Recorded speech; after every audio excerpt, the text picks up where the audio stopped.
Si vous aimez la curiosité calme, restez avec nous. Oh non! L'histoire s'apprête à révéler quelque chose d'inhabituel. Imaginez une fortune immense qui disparaît totalement en une seule nuit sombre.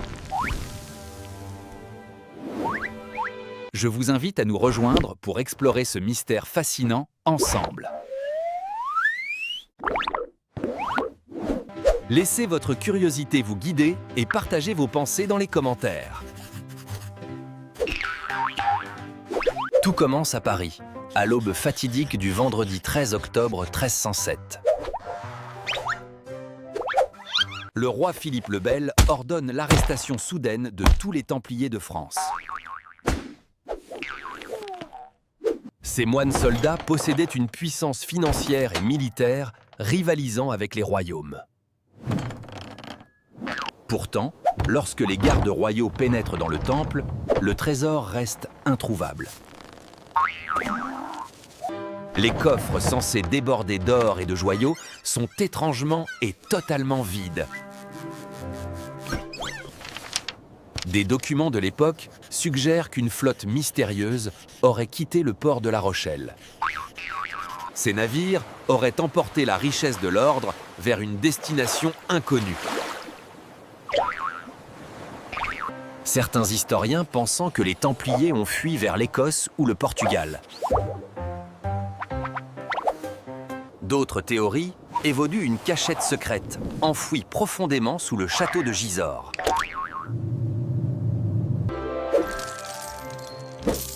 Le trésor ne serait pas seulement constitué de pièces d'or ou de bijoux précieux.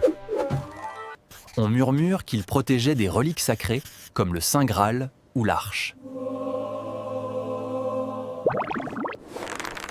Cette dimension spirituelle ajoute une couche de mystère fascinante à leur richesse matérielle. Une autre hypothèse audacieuse suggère qu'ils auraient traversé l'Atlantique bien avant Christophe Colomb. Des indices troublants ont été retrouvés sur l'île de Oak Island, au Canada. Cette théorie relie le savoir maritime des Templiers à des cartes anciennes perdues.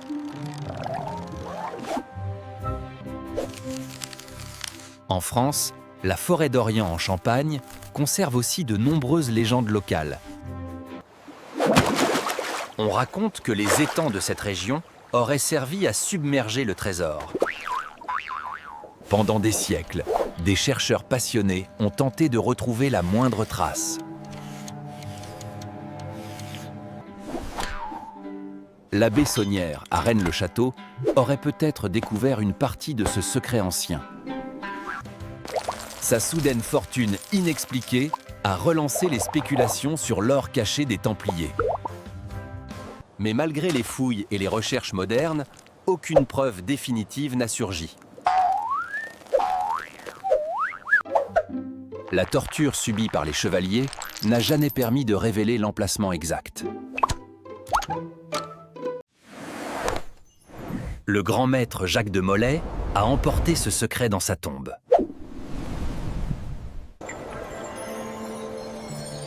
Peut-être que le véritable trésor n'est pas fait d'or ou de pierres précieuses. Le savoir accumulé par cet ordre en Orient, et c'est sans doute leur vraie richesse. Ils ont inventé des systèmes bancaires modernes qui ont transformé l'économie de l'Europe. Leur héritage réside peut-être dans cette capacité à connecter des mondes alors opposés. La quête du trésor nous renvoie à notre propre fascination pour l'inconnu. Nous cherchons des réponses simples dans un passé qui reste complexe et nuancé. Le mythe du trésor perdu continue d'inspirer les écrivains et les rêveurs aujourd'hui.